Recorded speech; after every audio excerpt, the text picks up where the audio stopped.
반갑습니다. 잘 주무셨어요? 나태주 시인의 시가 유명하잖아요. 풀꽃이라는 시 알고 계십니까?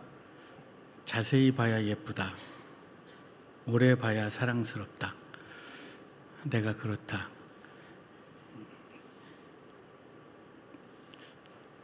교사를 하셨잖아요. 아이들이 가르치는데 너무 미운 거예요. 이것들이 이쁜 구석이 있을까? 라고 하면서 자세히 보니까 이쁜 구석 하나씩은 있더래요. 그래서 자세히 봐야 예쁘다.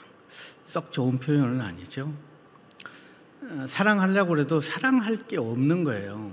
그런데 오래 보니까 사랑스럽대요. 내가 그렇다. 이 짧은 시를 좋아하는 이유는 누군가 나를 좀 자세히 봐주고 누군가 나를 오래도록 바라봐주면서 사랑받고 싶은 마음은 아닐까, 저는 그렇게 생각을 합니다. 저는 그 시를 읽으면서 성경도 마찬가지인 것 같아요. 자세히 봐야 성경이 어느 날 예뻐 보여요. 그리고 오래 보면 사랑스럽죠. 3박 4일의 여정독에 예수라 하라, 사복음서 한 권을 이렇게 우리가 나누게 되잖아요. 예수라 하라라는 책을 제가 한 3년 전에 집필을 했는데 사복음서를 한 권으로 집필을 했어요. 한국에서는 사복음서를 한 권으로 집필한 건 제가 처음인 것 같아요. 그 책을 여러분들이 먼저 읽고 오시면 훨씬 더 은혜가 될 것 같아요. 또 강의를 들은 후에 또 그걸 읽으면 더 은혜가 되겠지요. 오늘은 왕의 침례, 40일의 광야에서의 예수님과 하나님과의 만남, 그리고 성전에서의 세 본문을 가지고 함께 나누려고 하거든요. 예수님의 어머니 마리아가 임신을 하고 해산할 때가 다 돼서 나사렛에서 유대까지 가는 길은 녹록지 않았을 것 같아요. 배가 불러서. 근데 그곳에 방이 없는 거죠. 여기저기를 노크해 봤지만 어느 누구도 방을 내어주잖아요. 왜 안 내어줬을까요? 성경은 질문하지 않으면 대답하지 않는다고 그랬잖아요. 안 내줘도 될 정도의 사람이니까. 볼품 없었던. 만약에 방을 내줘서 그 방에서 아이를 낳게 되면 자기에게 손해를 볼까 봐 많은 인파가 찾아오는데 아무리 노크해도 그분이 정말 하나님의 아들임을 알았다면 다 내어줬겠죠.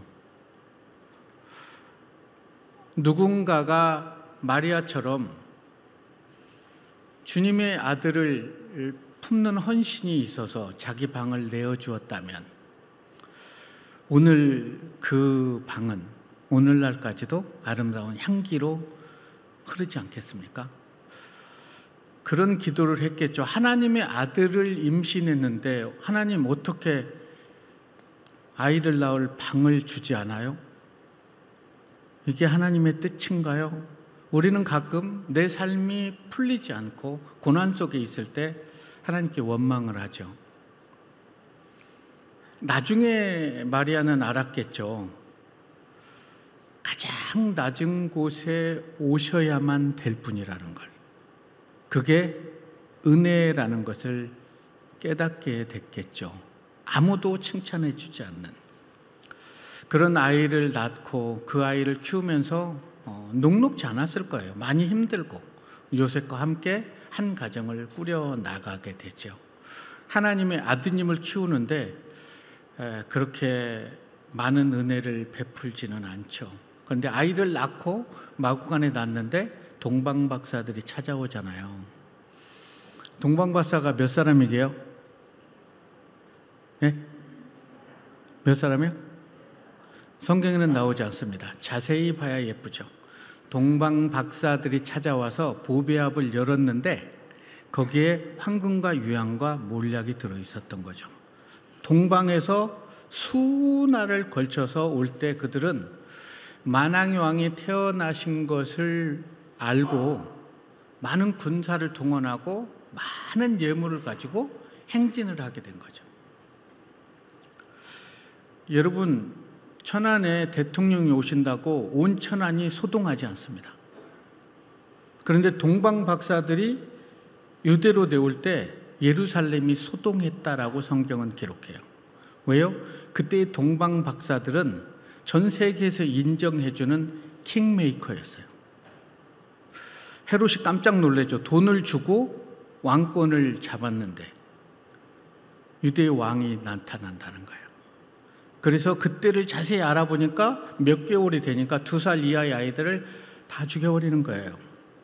헤롯은 죽일 수 있죠. 유대인이 아니고 에돔 족속의 후손인 이두메 사람이었기 때문에. 아이를 낳는데요, 동방 박사들이 찾아와서 황금과 유향과 몰약을 드리면서 인사를 할 때 예수는 몰랐겠죠. 응애해야 되니까요. 그러나 마리아와 요셉에게는 참 많은 위로가 되었을 거예요. 그 이후로 어렸을 때의 예수님의 이야기는 성경이 침묵하죠. 그 이야기들을 마리아는 요한에게도 얘기를 했겠지만 요한은 그걸 성경에 기록하지는 않은 것 같아요. 좀 해줬으면 어린 시절 우리가 조금 더 사생애를 훑어볼 수 있었을 텐데 그걸 보지 못한 게 조금은 아쉽기도 하죠. 잘 컸겠죠. 멋지게. 그리고 이제 요한에게 침례를 받으러 올라가게 됩니다. 누구나 그러했듯이 예수님께서는 아버지 요셉 그리고 어머니 마리아의 사랑을 많이 받으면서 자랐겠지요. 예수가 하나님의 아들이라는 것을 늘 가슴에 품고 살아가는 양 부모는 기쁘기도 하겠지만 마음의 한켠에는 많은 짐이 있었을 것 같아요. 우리가 하나님께서 나에게 자녀를 주었다고, 그리고 내 자녀를 하나님의 자녀라 생각하고 기도하면서 키울 수 있다면 그 아이는 예수님처럼 그렇게 아름다운 삶을 살아가지 않겠습니까? 이제 아버지가 떠난 자리에 그 연장을 물려받아서 목수 일을 하게 됩니다. 그런데 떠날 때가 되니까 손에 익었던 장비들이나 이런 모든 것들이 눈에 들어오죠. 아름답고 소중했던 추억은 빨리 지나가죠. 너무나 빨리 지나가는 것 같아요. 30년의 세월이 그렇게 휙 지나가게 되는 거죠. 이제 작별을 해야 되죠. 어떤 말로 어떻게 작별을 해야 될지 마음 아파하는데 이미 마리아는 이때가 떠날 때구나 라는 것을 알았겠죠. 예수는 어머니 마리아를 꼭 껴안고 그동안 고마웠다고, 나 하나 사랑해주고 품기 위해서 그 많은 것을 지불했던 그 사랑을 내가 안다고, 고맙다고 아마 그렇게 하고 떠나게 된 거죠. 그 떠나는 뒷모습을 바라보며 아들을 낳으리니 그 이름을 예수라라. 이는 그가 자기 백성을 그들의 죄에게서 구원할 자임이라. 이제 예수가 하나님의 아들이 되셔서 자기 백성을 구원하려고 떠나가는구나 라고 하면서 예수님의 뒷모습을 바라보는 마리아의 표정은 과연 어땠을까? 대견하기도 하지만 씁쓸하기도 하죠. 그리고 이제 예수께서는 갈릴리로부터 요단강에 이르기 위해서 약 한 24km 정도의 거리를 걸어가게 됩니다. 24km 정도라면 성인이 한 6시간 정도는 걸어야 되는 거리죠. 그럼에도 불구하고 침례를 행하고 있는 그곳에 걸어가신 이유는 예수님께서 단순한 의식을 행하려고 했던 것이 아니라 나사렛의 목수로서, 요셉의 아들과 마리아의 아들로서 살아왔던 30년의 세월을 이제는 마무리하고 하나님의 아들이자 세상을 구원하려는 그런 선포식과 같았던 것입니다. 요단강에는 많은 사람들이 몰려들었어요. 왜요? 침례 요한에게 침례를 받기 위해서. 침례 요한은 아버지는 대제사장이셨잖아요. 그런데 아들을 늦게 낳기 때문에 이 아들이 제사장이 될 때까지도 살아있지는 않았던 것 같아요. 아들이 제사장이 돼서 성전에서 일을 할 때 이때 아버지가 살아계셔서 내가 하나님께 예배를 드리는 모습을 보면 참 좋아하셨을 텐데 라는 이런 마음을 들고 정말 아버지처럼 성전에서 아름다운 섬김을 하려고 하는데 해가 지날수록 성전의 모습은 예수님의 말씀의 표현대로 강도의 구렬이 되었던 거예요. 너무나 아프죠? 그래서 이건 아니다라고 생각하고 아마 예수님이 공생애를 시작하시기 1, 2년 전에 뛰쳐나와서 이게 아니라고 하고 하나님의 말씀을 선포하게 되죠. 회개하라. 그럴 때 그의 말씀을 들었던 사람들은 맞아. 정말 이런 말씀이 우리에게 필요해 하고 회개하고 침례를 받게 됩니다. 정상의 높이가 2841m의 헬몬산은 연중에 약 1500mm가 눈으로 내린다고 그래요. 그게 녹아서 6월이 되면은 서서히 녹아서 갈릴리 호수를 적시죠. 갈릴리 호수, 게네사렛 호수, 갈릴리 바다라고 이렇게 표현하지만 팔레스타인의 최고의 담수호예요. 세로의 길이가 22m 정도, 21m. 가로의 길이가 12m. 둘레가 53m의 최대의 담수. 그 물이 이렇게 흘러서 요단강을 적시게 되죠.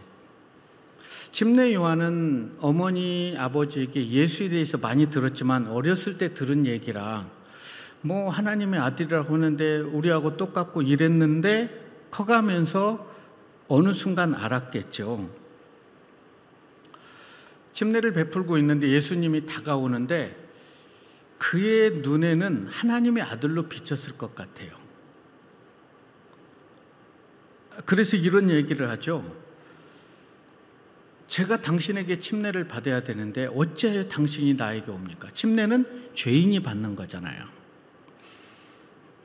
침례는 예수 그리스도의 죽으심과 부활을 상징하기 때문에 물이 아니고는 이해를 하기가 쉽지는 않지요. 그래서 요단강에서 침례를 베푸는데 제가 당신에게 받아야 되는데 그럴 때 예수님이 그러죠. 허락하십시오. 이렇게 하여 모든 의를 이루는 것이 합당합니다. 이렇게 해야만이 내가 하나님의 섭리를 이룰 수 있습니다. 세상의 모든 죄를 지고 십자가에 가서 그 죄를 해결할 수 있습니다. 라는 이러한 고백이죠. 예수님의 최고의 영성, 내려놓음의 영성, 예수님의 최고의 영성, 십자가의 죽으심의 영성이라고 생각합니다. 꽃이 꽃을 버릴 때 열매를 맺을 수 있잖아요. 근데 많은 사람들은 꽃이 피면 시들기를 좋아하지 않습니다.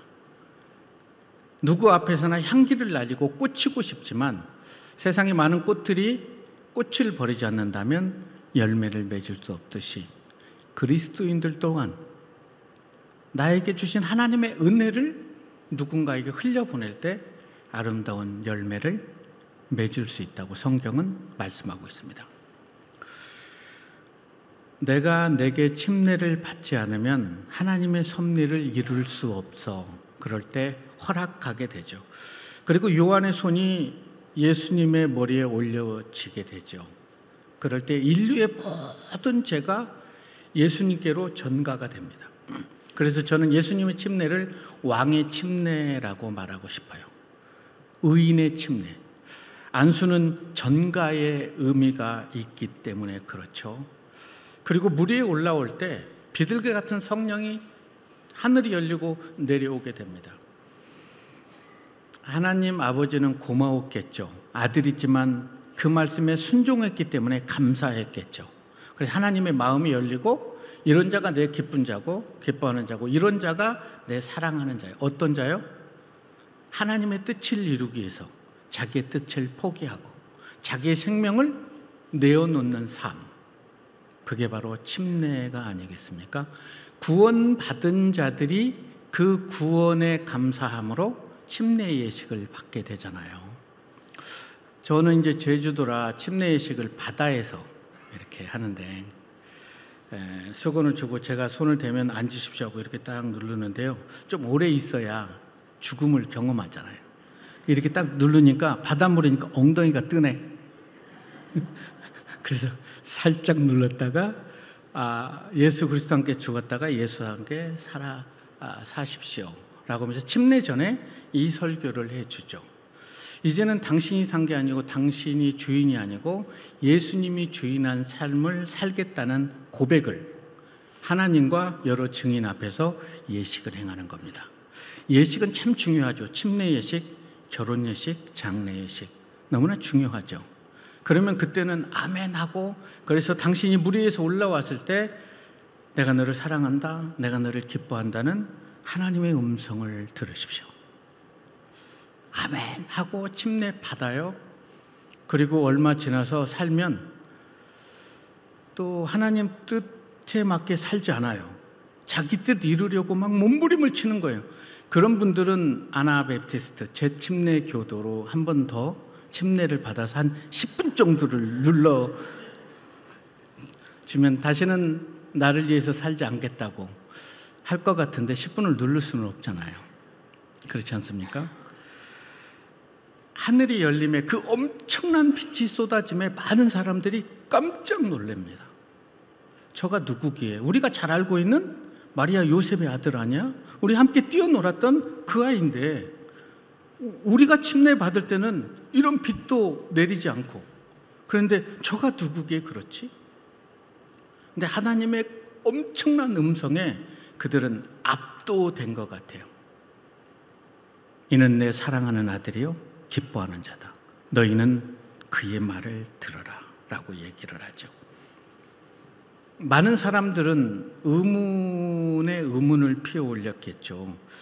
왜 침례 받으신 예수님에게 사랑하는 자고 기뻐하는 자라고 그럴까? 그때는 모르죠. 그때는 몰라요. 마태복음을 마태가 기록하면서 마태도 나중에 알게 되는 거죠. 그분이 하나님의 아들이셨구나라는 것을 알게 되죠.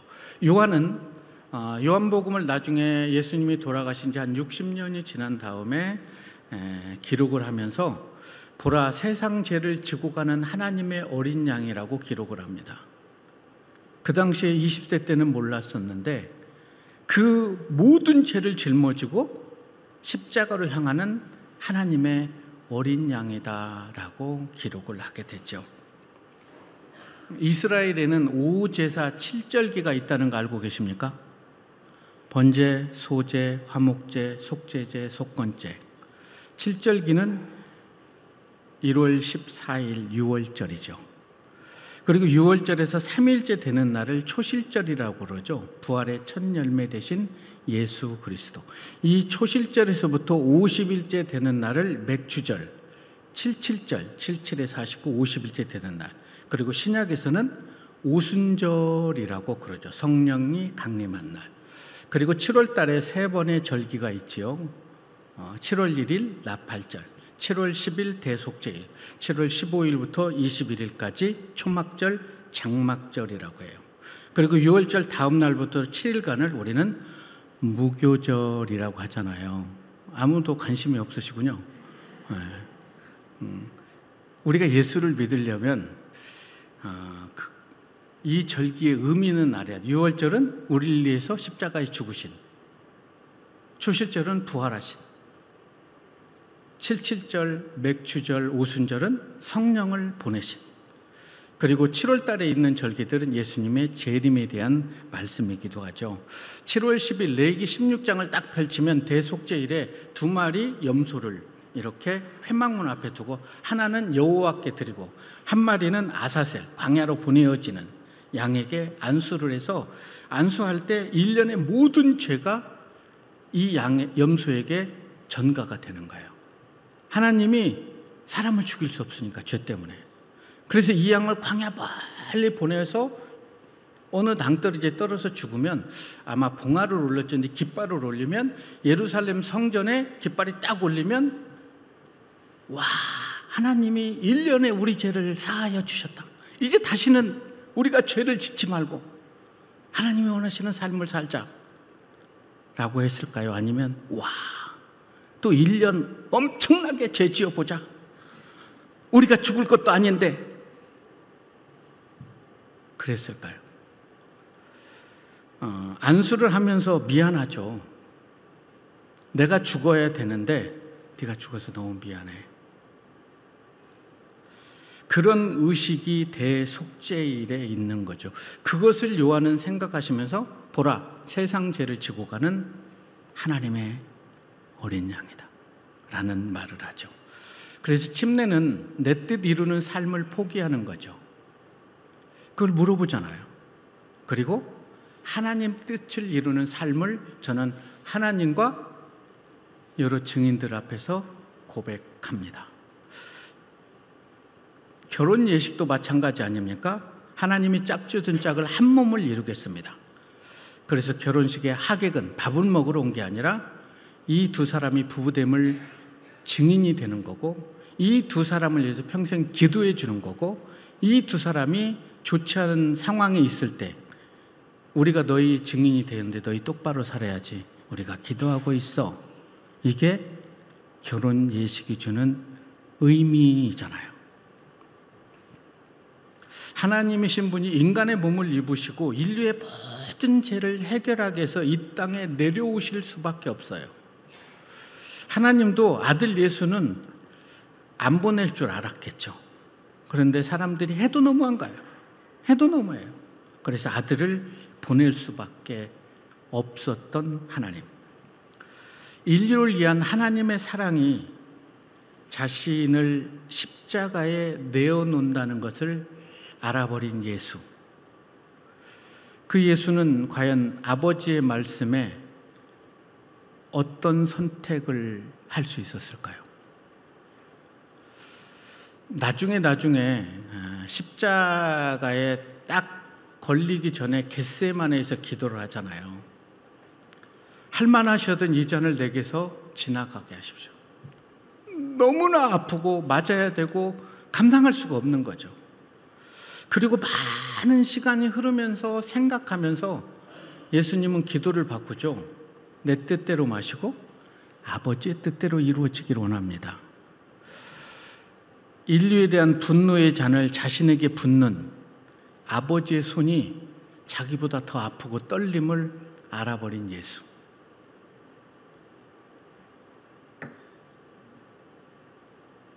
그 장면을 이미 우리는 창세기 22장에서 아브라함이 이삭을 데리고 가면서 모리아 산을 오르잖아요.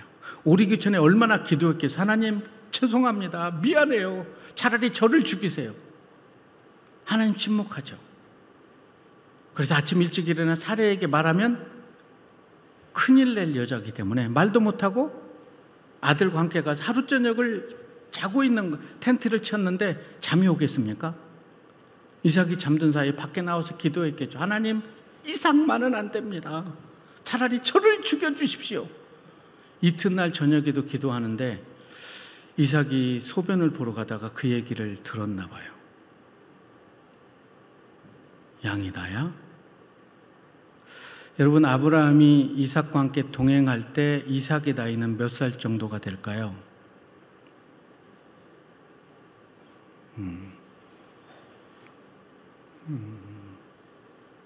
여러분들이 생각한 나이보다 훨씬 많죠.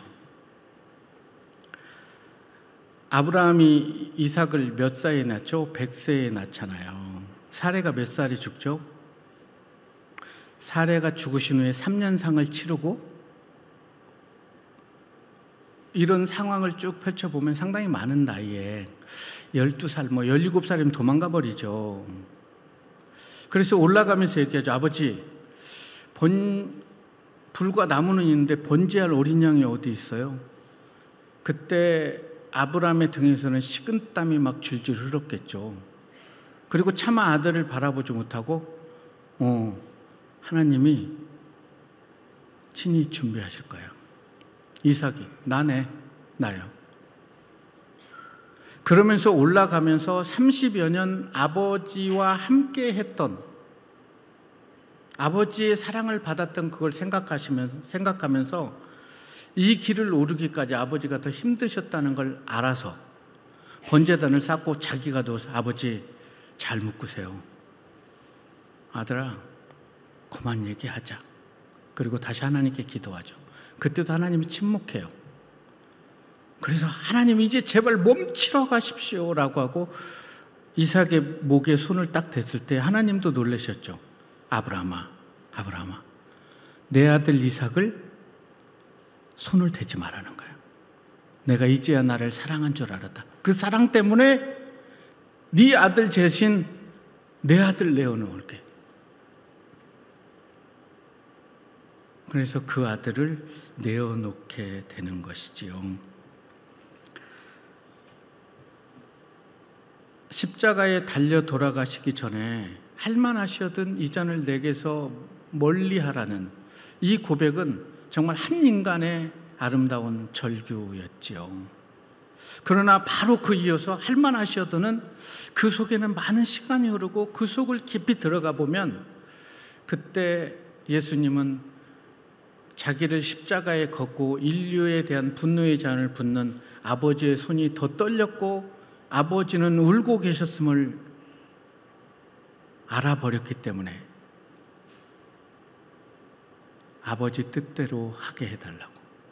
저는 이게 침례의 의미는 아닐까. 하나님, 지금까지는 저 잘 살았습니다. 제 뜻대로 살았네요. 이제는 하나님 뜻대로 살기를 소망합니다. 이게 침례 받는 자의 정신일 것 같아요. 예수님께서는 십자가에서 말할 수 없는 고통을 당하셨지만 자신이 외아들이잖아요. 하나밖에 없는 아들에게 그 잔을 부어야 하는 아버지의 마음은 많은 시간 아파했고 아들을 보낼 때부터 아파했던 그 마음을 읽어버렸던 것 같아요. 이런 아픔과 고통으로 인해서 우리가 구원을 받고 하나님의 자녀가 돼서 침례를 받았잖아요. 그럼 이제 우리 어떻게 살아야 돼요? 한번 물어보세요. 하나님 저 이제 어떻게 살면 좋죠? 침례를 받으신 이후에 예수님께서는 이제 성령에 이끌려서 광야로 가게 되죠. 하나님이 예수님을 초대한 거죠. 그 마음이 너무나 아름다워서 침례 받으신 이후에 이제 예수님의 공생애는 쫙 펼쳐지는데 예수님을 인도하신 곳은 광야였어요. 광야 하면 민수기가 생각나지 않습니까? 40년의 광야. 그러나 그 광야의 위기는 물이나 양식이 없어서 위기가 아니라 하나님의 말씀이 의심이 될 때 위기가 생기는 거죠. 이 시대의 교회가 광야 아닙니까? 이 광야 같은 곳에서 정말 하나님이 살아계시는가? 라는 위기가 들 때가 바로 광야의 위기가 되는 거죠. 그러나 그 광야에서도 오직 하나님 한 분만을 신뢰하게 되면 하나님께서는 구름기둥을, 불기둥을, 만나를 다 주시는 거예요. 그럼에도 불구하고 그게 조금 풍족해지면, 익숙해지면 이거 말고 뭐냐, 뭐 안 주면 되냐고 원망하고 불평을 하게 되죠.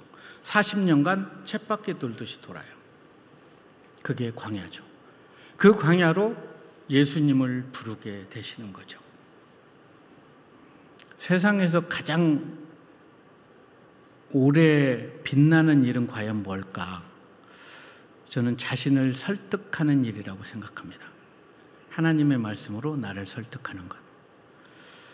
자세히 살펴보고 오래 보면 하나님의 말씀에 울림이 있더라고요. 저는 복음서 어느 한 장을 설교하려고 하면 마태복음 한 권을 다 읽습니다. 그리고 앞뒤 뒷장도 있고 그러면서 그 본문으로 설교를 준비하죠. 이렇게 너무나 친숙하죠. 많이 읽었던 거니까 되게 서로가 반가워요. 오랜만이야. 잘 있었어? 나도 잘 있어. 이렇게 얘기를 하게 되죠. 유대의 최고의 랍비 두 사람을 뽑는다면 힐렐과 샤마이라고 그래요. 그런데 힐렐과 샤마이에서 누가 더 위대했냐면 힐렐이 위대했던 것 같아요. 그 1세기에 그가 한 말은 남이 너에게 했던 말 중에 좋지 않은 일은 너도 하지 마라. 이게 그 당시의 명언이었어요. 근데 예수님이 오셔서 사랑하라. 엄청나죠? 그래서 그들의 문화생들이 예수님께로 다 몰려오게 되는 거예요. 힐렐의 제자가 가말리엘이고 가말리엘의 수제자가 사도 바울이잖아요.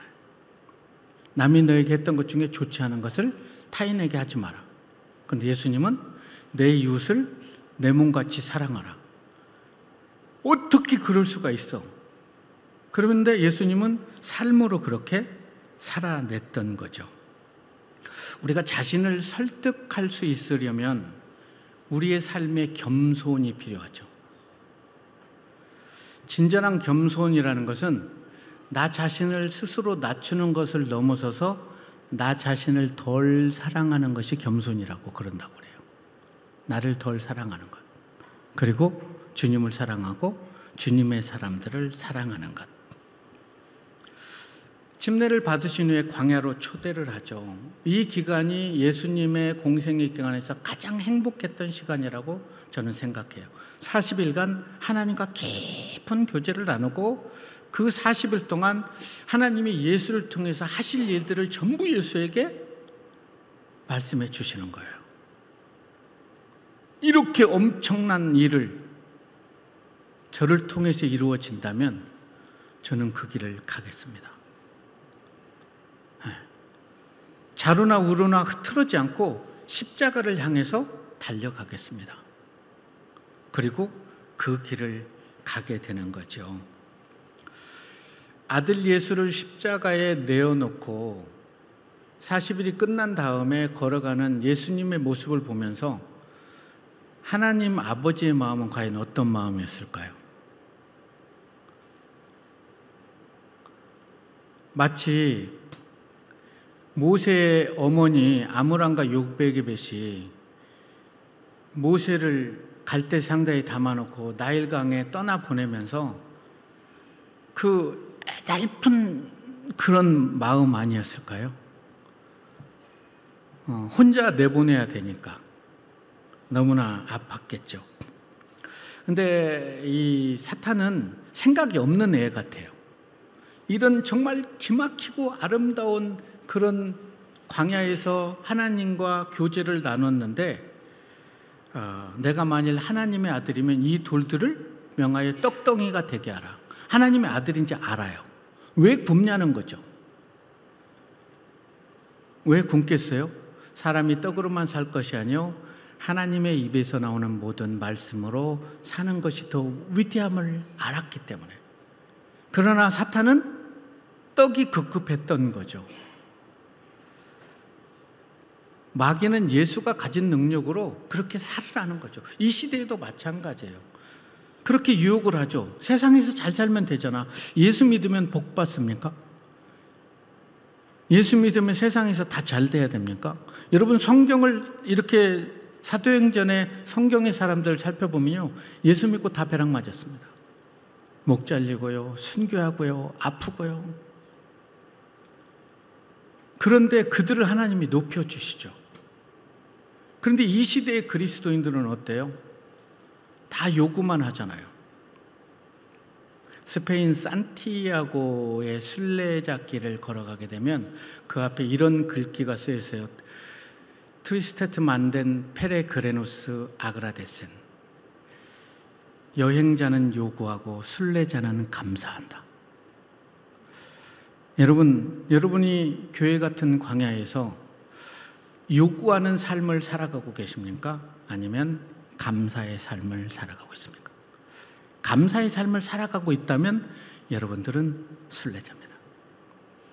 그래서 여러분의 삶의 원망과 불평을 삭제하고 내가 예배 드릴 수 있음에, 내 아이와 함께 할 수 있음에, 지금 두 눈을 보고 바라볼 수 있고 귀로 하나님의 말씀을 들을 수 있음에 감사할 수 있는 삶을 살아낸다면 나를 통해서 하나님의 은혜가 아름답게 흐를 것입니다. 신명기 8장 3절의 말씀으로 마귀의 유혹을 예수님은 말씀으로 거부하죠. 너를 낮추시며 너를 줄이기도 하시며 또 내가 알지 못하며 내 조상도 알지 못하던 만나를 내게 먹인 이유, 사람이 떡으로만 살 것이 아니요 하나님의 입에서 나오는 모든 말씀으로 산다라고 이렇게 얘기를 하죠. 모든 것이 하나님의 은혜임을 알았던 예수님. 그 예수님은 광야의 40일을 마친 이후에 하나님께 어떤 찬양을 피워 올렸을까요? 나를 부르시니가 하나님, 나를 지으시니도 하나님, 나를 보내시니도 하나님, 나의 나 된 것은 다 하나님 은혜라. 이런 찬양을 피어 올리지 않았을까요? 한량없는 은혜, 갚을 수 없는 은혜, 내 삶을 에워싸는 하나님의 은혜, 나 주저함 없이 그 땅을 밟음도 나를 붙드시는 하나님의 은혜라고 저는 고백했을 것 같아요. 광야의 위기는 양식이나 물이 없어서 위기가 아닙니다. 이 시대의 그리스도인들이 양식이나 물이 없어서 위기가 아니에요.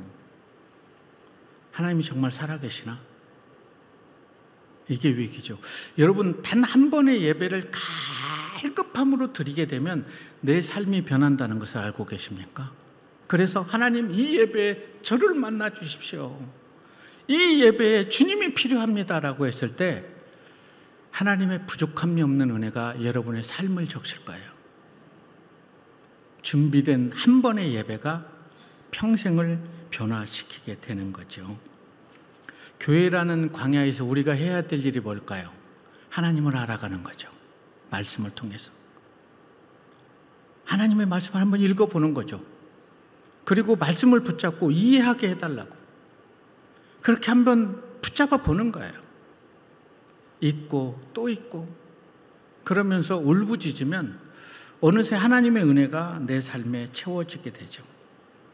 마귀는 거룩한 성에 데리고 올라가서 성전 꼭대기에 세우고 내가 하나님의 아들이면 뛰어내리라는 거죠.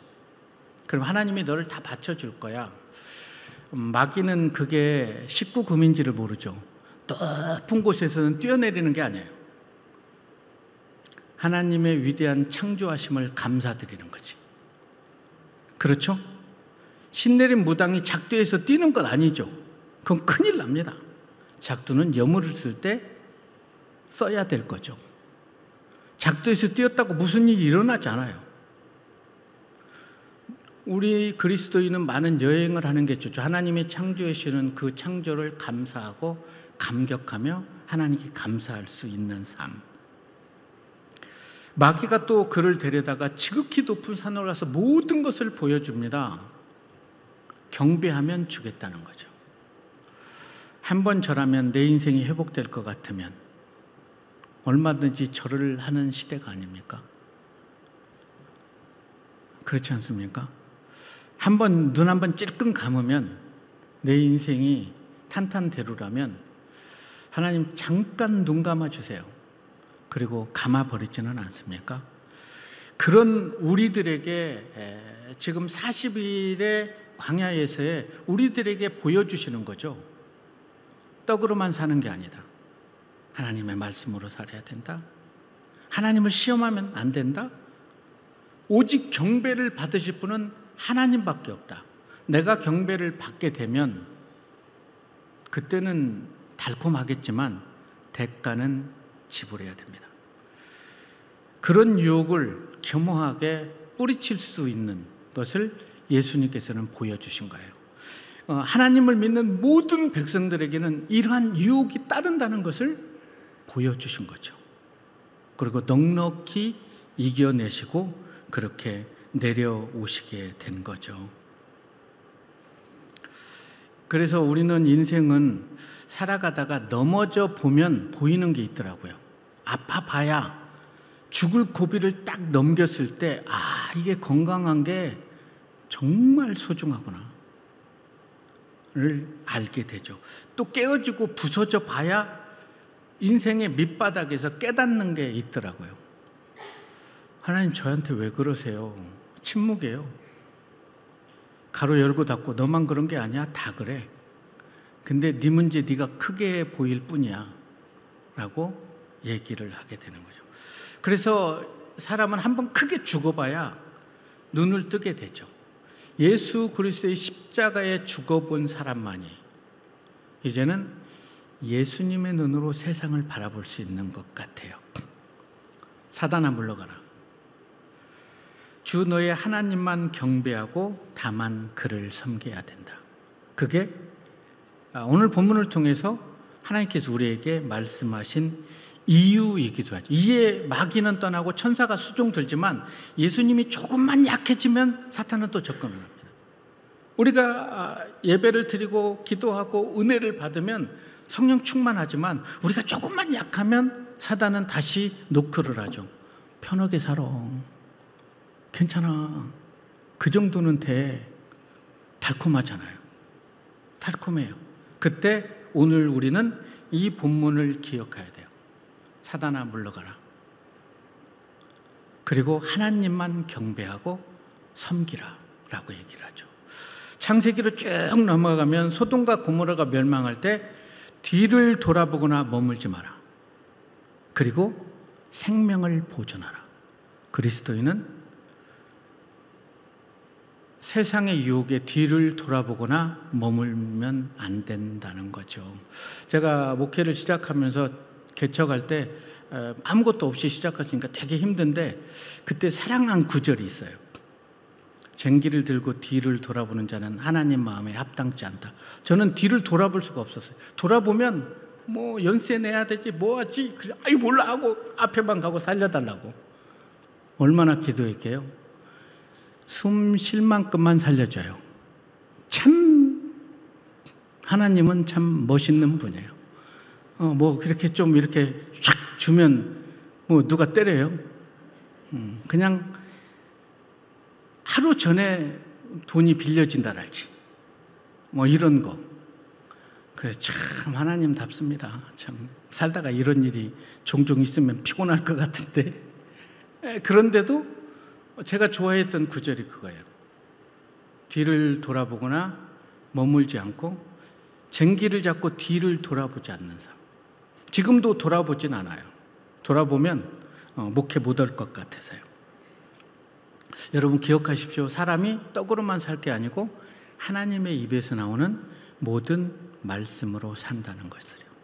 그리고 경배와 찬양을 받으실 분은 하나님이시지 내가 아니라고요. 주의 종은요 섬김의 직분이죠. 성숙함 직분을 가진 분들은 섬기는 직분이에요. 제가 저희 교회 장로를 세우면서 이제 호칭 장로니까 양복을 한 번씩 다 해드렸어요. 그리고 얘기했어요. 제가 지금까지 여러분들을 섬기는 걸 보셨듯이 여러분들도 이 양복이 떨어질 때까지 섬기십시오. 그리고 떨어져 오면 제가 양복 한 벌 더 만들어 드리겠습니다. 일제 헌금 하시는 거 아닙니다. 왜냐하면 일꾼을 세워가지고 일 시키는데 뭔 돈을 받겠어요? 그래서 세워놨네. 그때 처음에는 막 섬기는데 조금 지나니까 기적이 일어나게 되죠. 우리에게는 그런 마음이 있잖아요. 내가 누군데, 내가 장로인데, 내가 목사인데. 근데 만약에 우리 앞에 예수님이 서 계시는데도 그 말을 할 수 있을까요? 나를 세워준 게 너무나 감사하고 하나님의 뜻대로 살아가지 못하는 게 좀 미안하지 않겠습니까? 그래서 그만을 섬길 수 있는 삶. 그래서 나를 나되게 하신 하나님의 은혜라고 고백하지 않을까요? 우리의 삶 속에 하나님의 말씀이 아닌 다른 것으로 승리한다 해도 그 사람은 패배자입니다. 또 거짓으로 무언가를 획득해도 그것은 상실에 지날 뿐입니다. 거짓으로 자신을 완벽하게 분칠한다 하더라도 그것은 가짜입니다. 진짜는 예수밖에 없는 거예요. 예수 한 분이면 충분하다고 고백하고 정말 우리가 좀 더 낮은 자리에서 예수님을 사랑하면서 섬긴다면 왜 이 땅에 하나님의 은혜가 흐르지 않겠습니까? 사탄은 하와에게 선악과 한 입 물려주고 에덴을 빼앗아 버렸어요. 그의 전략은 너무나 교묘합니다. 사단은 오늘날 이 시대의 그리스도인들에게도 편안함이나 안락함이나 어떤 것들을 물려주고 하나님을 빼앗아 가버려요. 빼앗긴 들에도 봄은 오는가? 들을 빼앗겨 봄조차 빼앗기네. 여러분, 하나님을 빼앗겨 버리면요, 들을 빼앗기면 봄조차 빼앗기는 거예요. 그 봄에 많은 열매를 얻어지면 더 기분이 안 좋죠. 빼앗긴 들에 봄이 오면. 그런데 하나님을 빼앗기면 하나님 안에 있는 모든 은혜를 빼앗기는 거예요. 기억하세요. 그러면 봄조차 빼앗기는 거예요. 남은 거 아무것도 없어요. 선악 한 입 물려주고 에덴을 빼앗아 버렸다니까요. 그렇게 빼앗긴 그들에게 예수님께서는 사단이 주는 것은 무엇인가, 그리고 우리가 빼앗기지 말아야 될 게 무엇인가를 광야 40일을 통해서 우리에게 보여주고 있다고 생각을 합니다. 그래서 예수를 간직하면서 어떻게 살아야 될지, 성령이 이끌려 40일간의 아버지 하나님과의 만남은 꾀꼬리도 울지 못할 기찬 사랑의 시간이었다고 저는 생각합니다. 언젠가 여러분들도 하나님이 그리우면, 제가 쓴 사진과 시집의 제목이 살다가 문득 그리운 날에, 하나님이 그리우면 성경 한 권 가지고 기도원 좋은 데 가셔서 하나님을 좀 묵상하고 깊은 대화를 나눴으면 좋겠어요. 그러면서 하나님의 입에서 나오는 모든 말씀으로 살겠다고 그런 아름다운 고백을 피어올리면 참 좋을 것 같아요. 40일에 정말 흐뭇한 그런 하나님과의 관계를 맺은 이후에 이제 예수님께서는 6월절에 예루살렘으로 올라가게 됩니다. 12살 때부터 성전에 갔던 예루살렘의 모습은 시간이 지날수록 성전의 모습이 보이지 않아요. 여러분, 한국의 기독교가 140여 년 전에 이 땅에 뿌리를 내렸을 때 교회는요, 살아있었습니다. 운동력이 있었어요. 장로님들, 목회자보다도 더 위대하게 경건한 분들이 많았어요. 그래서 그들이 다 주의 종이라고 얘기를 했어요. 근데 세월이 흐르면서 이제 교회는 교회의 모습을 찾아볼 수가 없는 거예요. 여기저기 매스컴에서 목사라는 분들이 자행되고 있는 일을 보면 하나님이 너무나 마음이 아플 것 같아요. 성전에 들어가 보니까 양을 팔고 비둘기를 팔고 돈을 바꾸고 이런 일들이 막 펼쳐지는 거예요. 하나님의 집인데 하나님의 집을 빙자해서 그들은 백성들의 주머니에 있는 돈을 훔치고 있었던 거예요. 얼마나 아팠을까요? 김한영 시인의 울꽃이라는 시가 있어요. 제가 이 시를 참 좋아해요. 짧아요. 할머니 어디 가요? 예배당 간다. 근데 왜 울면서 가요? 울려고 간다. 왜 예배당 가서 울어요? 울 곳이 없다.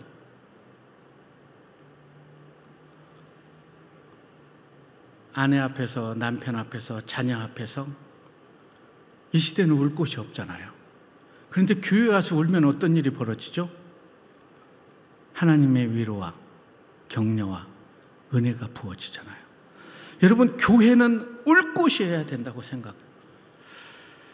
제가 개척 1년 후에 암선고를 딱 받았는데 몇 기인지를 모르는데, 아이는 7살이고 큰애는 5살이고 개척교회는 한 20명, 30명 되고, 그때 선고를 받고 몇 기인지는 모르는데 교회에 와서 이렇게 엎드려서 하나님께 기도했어요. 근데 고난이 크게 닥치면 기도가 짧아져요. 딱 한마디, 하나님, 두 마디, 살려주세요. 막 울었어요. 나를 위해서가 아니라 내 아이들을 위해서, 내 아내를 위해서, 내 성도들을 위해서 살려달라고. 너무나 미안한 거예요. 목회하느라고 아이들을 소홀하고 아내를 소홀했던 점들이 너무나 미안한 거예요. 그냥 막 눈물이 흐르는 거예요. 저는 그 기도가 제 생에 가장 절실했던 그런 아름다운 기도였다고 생각해요. 기도는 오래 하는 것도 중요하지만 짧게 그냥 하나님. 서울에 있는 딸이 어느 날 전화 가서 아빠! 하고 울어버리면 어떻게 될까요? 왜 그래? 무슨 일 있어? 왜? 하나님도 그렇다고 저는 생각해요. 그냥 하나님 하고 울어버리면 하나님이 다 알아서 수영아 왜? 나 목회 못할 것 같아요. 뭐 이런 하면 하나님이 책임져 주지 않을까요? 성전에서 자행된 일을 바라보면서 예수님이 얼마나 마음이 아팠겠어요. 강도의 소굴이 되는 거예요. 첫 번째 유월절 공생애에 성전에 들어가서 예배 드리고 싶었겠죠. 그러나 예배 드릴 상황이 아닌 거죠. 이스라엘 백성들은 그들에게는 꿈이 하나 있어요. 어떤 꿈이냐면 거룩한 꿈이죠. 6월절에서부터 오순절까지 자기 평생에 단 한 번만이라도 예루살렘 성전에서 하나님께 예배 드리는 거예요. 50일 동안. 50일 동안 예배를 드리려면요, 최하 5천만 원 이상이 들어가요. 지금 돈으로. 그들은 그것을 위해서 돈을 버는 거예요. 돈이 없는 사람들은 6월절에서 초실절까지 3일 동안만. 조금 있는 사람들은 무교절까지. 미리 1년 전에 방을 예약을 하고 이런 일들을 펼치고 하나님이 계시는 성전에서 예배를 드리고 싶은 거예요. 백성들은 하나님께 예배를 드리는 그 갈급한 마음이 있었다고요. 그런데 제사장들은 엄청난 일들을 행하게 된 거죠. 6월절 특수에 수조 원을 걷어들이게 됩니다. 양 한 마리가 10만 원이라면 멀리서 나사렛에서 여기까지 오면 140km, 더 멀리면 200km 텐트를 치고 어린 아이들은 축제죠, 축제. 그 기간이. 그러면서 부모님과 함께 하면서 부모님이 만난 얘기를 해주고 예루살렘 성전에서 이런 기도를 해라 이런 얘기를 하면서 오는 거예요. 흠없는 양을 안고 왔어요. 근데 제사장에게 딱 보여줘요. 제사장이 텍스가 안 붙어 있는 거야.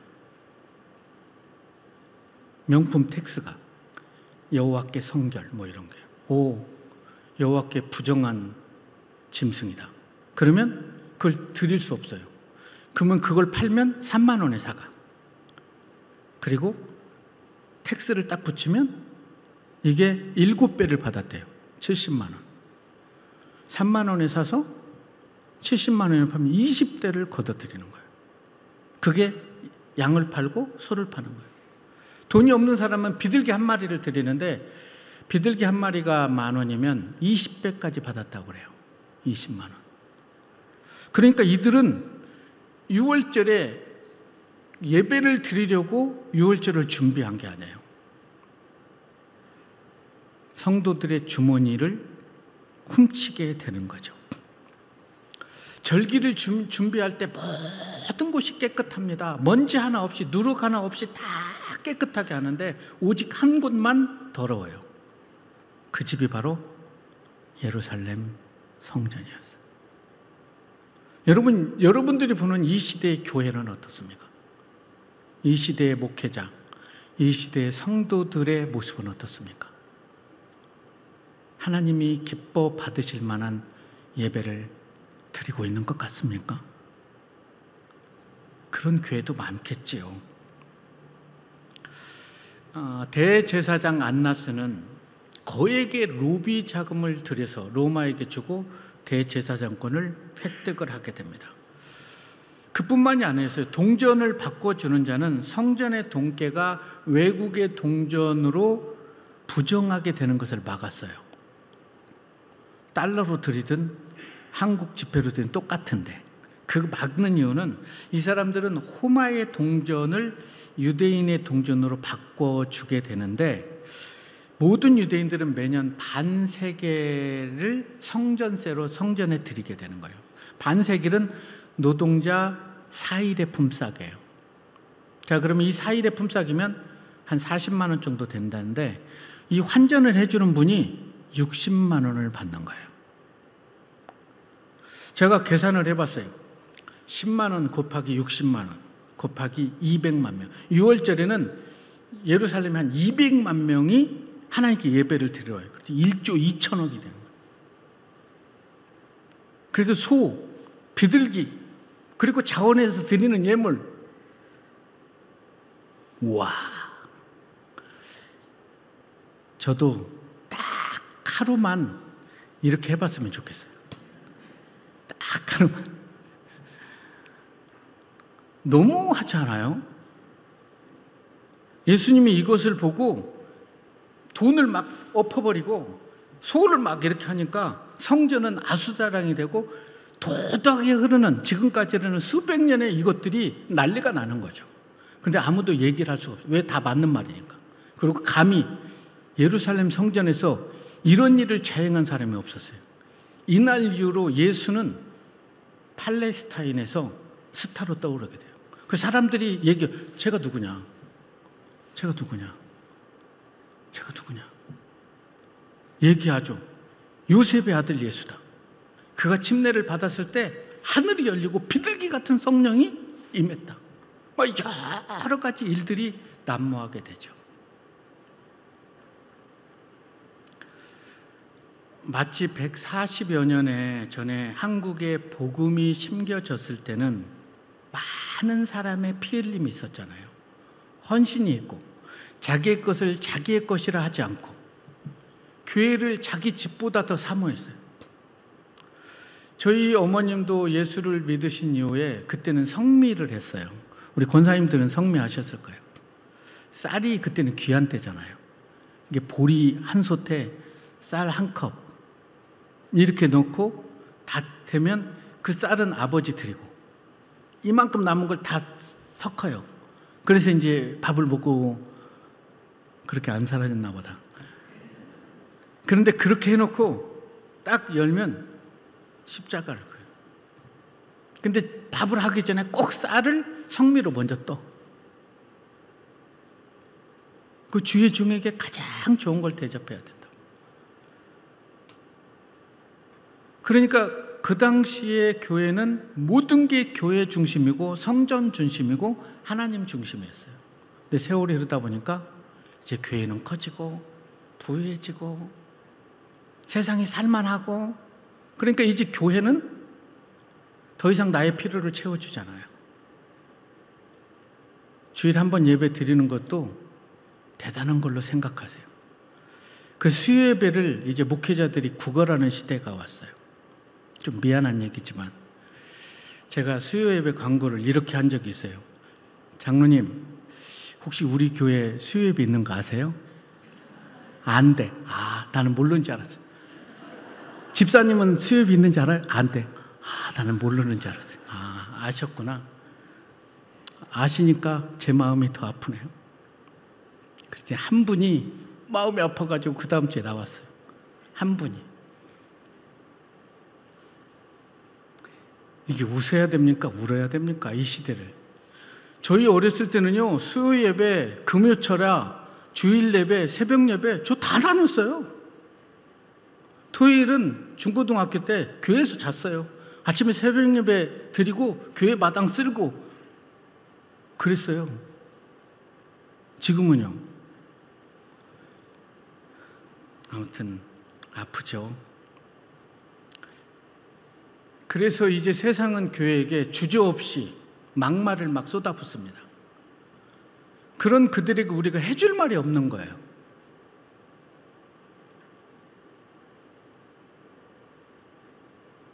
무슨 일을 해도 돈을 벌어서 잘 사는 것이 하나님의 축복이라고 얘기를 한다면 하나님이 그걸 기뻐할까요? 그것은 축복을 받는 것이 아니라 하나님께서 이렇게 하죠. 저희의 마음의 정욕대로 더러움에 내버려 두었다는 거예요. 저희 몸을 서로 욕되게 하는 것뿐이라고 성경은 기록합니다. 감히 어느 누구가 이 역사에 도닥에 흐르는 이 성전의 예배를 뒤집을 수 있어요? 확 뒤집어 버리는 거예요. 그러나 제사장들하고 다 썩지는 않았어요. 그런 제사장들은 맞아, 성전은 이래야 돼, 우리가 강도의 구렬로 만들어서 하고 회개 외침을 외치는 분들도 있었겠죠. 그 중에 하나가 니고데모가 밤에 찾아오죠. 낮에 찾아오면 사람이 눈총이 뜨거우니까, 선생님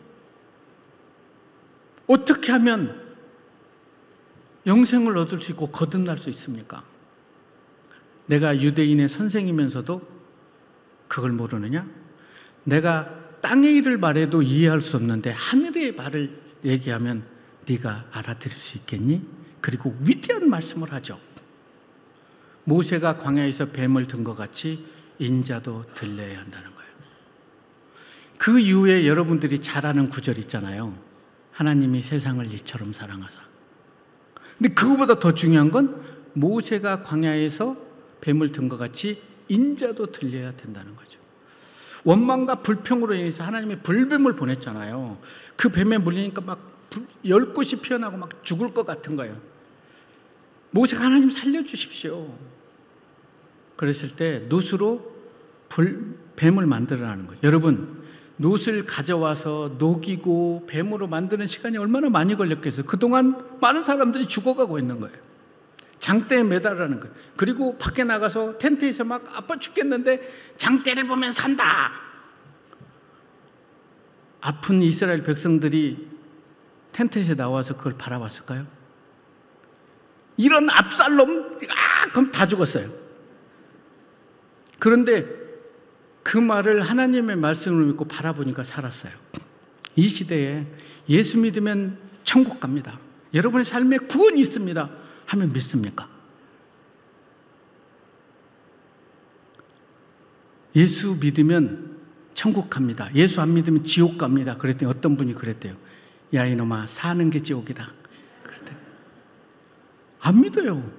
생명의 복음을 믿지 않아요.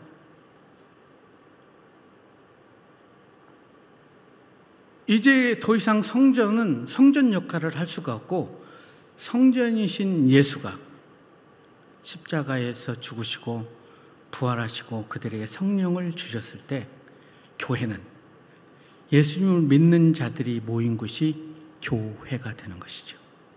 하나님의 성전이 되는 거예요. 더 이상 이 공간은 예배를 드리는 예배의 장소이지 성전일 수는 없다는 거죠. 여러분, 짐승에게서 나는 우물 냄새보다 더 지독한 게 타락한 종교의 냄새입니다. 이 시대 사람들이 그것 때문에 신물을 앓고 있어요.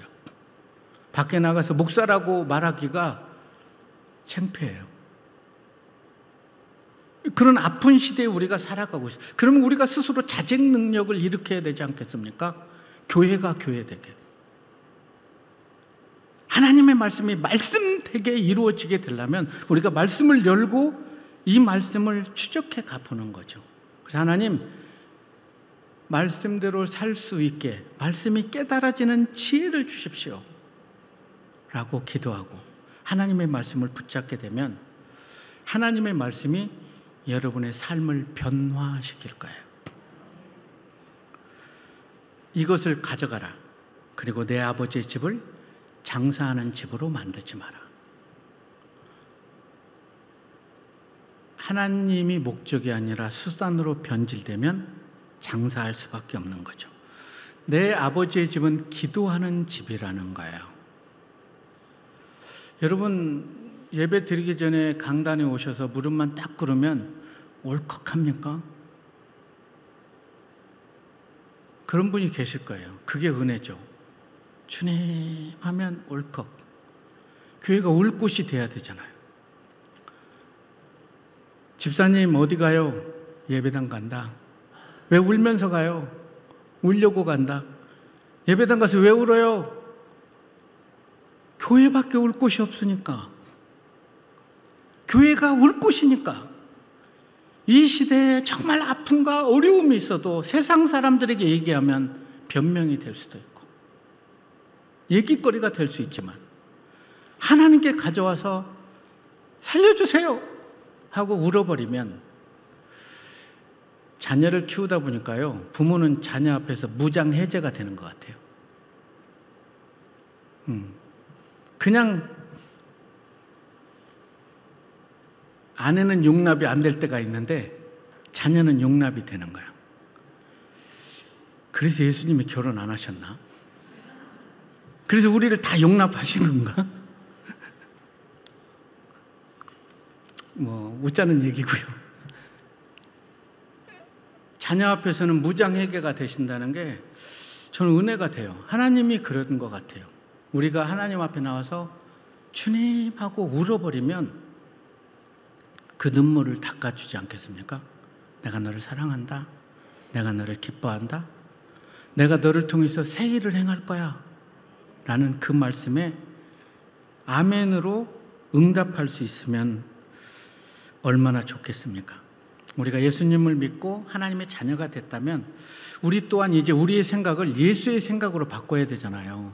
그러려면 예수를 알아야 돼. 예수는 어떻게 하냐면요, 이 사복음서를 통해서 면밀히 추적해 보면 아, 그분이 예수구나. 그래서 이 사복음서를 딱 마치고 나면 예수를 알아. 나를 변화시키시고 나를 부르신 그분이 예수입니다라고 고백할 수 있었으면 좋을 것 같아요. 우리 모두가 하나님의 사랑을 너무나 쉽게 얘기하잖아요. 하나님 사랑해요. 하나님을 사랑한다고. 그래서 사랑이 너무 쉬워진 건 아닐까요? 어떤 찬양 좋아하죠? 당신은 사랑받기 위해 태어난 사람이래. 나도 알아. 근데 당신이 사랑하기 위해서 태어난 사람이라면 어떨까요? 당신이 섬기기 위해서 태어난 사람이라고. 사랑은 받는 것보다 주는 것이 더 애틋하고 멋있잖아요. 그렇지 않습니까? 늘 받으면 평생 받는 삶을 살아야 돼요. 그러나 없어도 누군가를 주고 비전을 선포하면 그 사람이 비전에 동참하더라고요. 하나님이 하세요. 굶기는 것도 하나님, 나의 나된 것도 하나님. 사랑이 쉬워짐으로 인해서 사랑이 너무나 가벼워지고 사랑이 가벼워짐으로 해서 깨지기가 쉬운 것 같아요. 그래서 지금 하나님의 사랑이 위독해요. 그래서 하나님의 사랑도 간호가 필요한 것 같아요. 하나님, 제가 여기 있습니다. 제가 하나님 사랑하겠습니다. 이제 하나님의 말씀을 자세히 보고 오래 보고. 기도는요, 말씀을 보고 그 말씀 붙잡고 기도할 때 효력이 발생해요. 하나님, 이 말씀 믿게 해주세요. 이 말씀대로 살아가게 해주세요. 살아갑니다라고 할 때 하늘이 열리고 하나님의 성령이 여러분의 삶에 부어질 거예요. 그때 여러분이 기도를 통해서 이 천한 지방에 많은 영혼들이 주님께 돌아올 수 있기를 우리를 죄에서 구원하신 예수님 이름으로 축원합니다.